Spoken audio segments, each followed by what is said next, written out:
అస్సలాముఅలైకుం అందరికీ నమస్కారం. మీరు చూస్తున్నది టీడీ న్యూస్ కేఎన్ఆర్. శ్రీమతి స్వర్గీయ సావిత్రిబాయి పూలే వర్ధంతి సందర్భంగా ఘనంగా నివాళులర్పించిన నేతలు.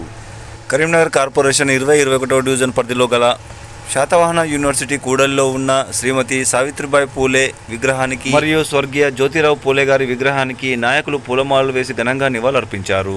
కరీంనగర్ కార్పొరేషన్ శాతవాహన యూనివర్సిటీ కూడలిలో జరిగిన ఈ కార్యక్రమంలో 21వ డివిజన్ కార్పొరేటర్ వరాల నరసింహం గారు, 20వ డివిజన్ కార్పొరేటర్ పర్వతం మిసాల మల్లేశం గారు, సీనియర్ కాంగ్రెస్ పార్టీ నాయకులు అక్కపల్లి మల్లేశం గారు, ఎస్సీసీఎల్ జిల్లా కన్వీనర్ దాసరి దశరథం గారు, విగ్రహ ప్రతిష్ఠ చైర్మన్ సుతారి లచన్న గారు, అడ్వకేట్ సుద్దాల రవీందర్ గారు, సీనియర్ కాంగ్రెస్ పార్టీ మహిళా నాయకురాలు అస్తపురం తిరుమల గారు, మాలోత్ మహాలక్ష్మి గారు, లతారెడ్డి గారు, రామోజు లలిత గారు, వివిధ కుల సంఘాల నాయకులు తదితరులు పాల్గొన్నారు. కరీంనగర్ కార్పొరేషన్ శాతవాహన యూనివర్సిటీ కూడలిలో గల స్వర్గీయ శ్రీమతి సావిత్రిబాయి పూలే గారి విగ్రహానికి మరియు స్వర్గీయ జ్యోతిరావు పూలే గారి విగ్రహానికి పూలమాలలు వేసి నివాళులర్పించారు. అనంతరం నాయకులు మీడియాతో మాట్లాడుతూ జనం కోసం వారి జీవితాన్ని త్యాగం చేసి ఎన్నో సంఘ సంస్కరణలకు కృషి చేశారని కొనియాడారు. ఈ సందర్భంగా వారు మాట్లాడుతున్నారు. వారి మాటలోనే విందాం. మరణించిన రోజు ఆమె ఒక శూద్ర జాతులకే అక్షర దీపాన్ని ఇద్దడమే కాకుండా చీకట్లను చీల్చుకొని ఒక వెలుతురిచ్చినటువంటి మహా గొప్ప సంఘ సంస్కర్త.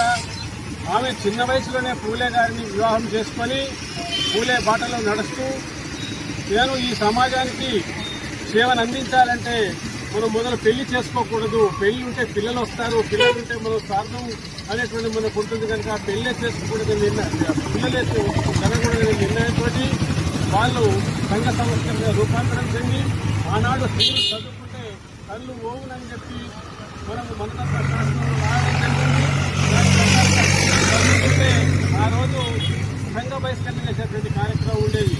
నేనెందుకు నా స్త్రీలకు చదువు ఎందుకు చెప్పకూడదు చెప్పి స్త్రీలకు మొట్టమొదటి నేను స్త్రీనే కదా నేను చదువుకుంటాను మొదలు నా కళ్ళు పోతాయో లేదో చూస్తారండి చెప్పి మా భార్యకు పూలే గారు చదువు నేర్పడం జరిగింది. అమ్మ నీకు చదువు వచ్చింది కదా, ఇక చదువు నాతోటి కాదు నీతోటి కాదు, ఇక సమాజానికి రావాలి అవసరం ఉందని చెప్పి ఆనాడు స్కూల్లే లేనటువంటి సమాజం, విద్యనే నిరాకరించబడిన వాళ్లకు, అనాథలకు, అంటరాని వాళ్లకు, పేదవాళ్లకు వీళ్ళందరూ కూడా అనాథ ఆశ్రమాలు ఏర్పాటు చేసి విద్యాలయాలు ఏర్పాటు చేసి విద్యను అందించడం అనేటువంటి జరిగింది. అదే కాలంలో విద్య అనేటువంటిది ప్రభుత్వం మన చేతిలో లేదు.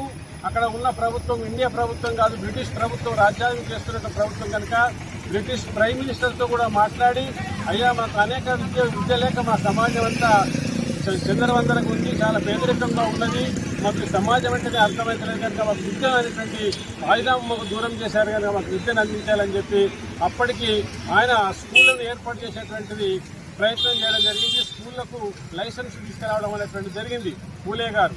అలాంటి ఉద్యమంలో మహానాయకురాలు పూలే అడుగుజాడలు నడుస్తూ ఆమె స్త్రీలకు, అంటరాని కులాలకు, పేదవాళ్లకు, అనాథలకు స్కూల్ వైపు వెళ్తూ ఉంటే ఓ పిచ్చిదానా నువ్వు స్త్రీలకు చదువు చెప్తే సర్వనాశనం చేసినట్టు సమాజం అని చెప్పి ఆమెను బండలు అందుకొని రాళ్ళు బట్టి కొట్టి ఆమె ఫ్రెండ్ వచ్చి పేడ నీళ్ళు తల్లి ఆమెను అవమానపరిచి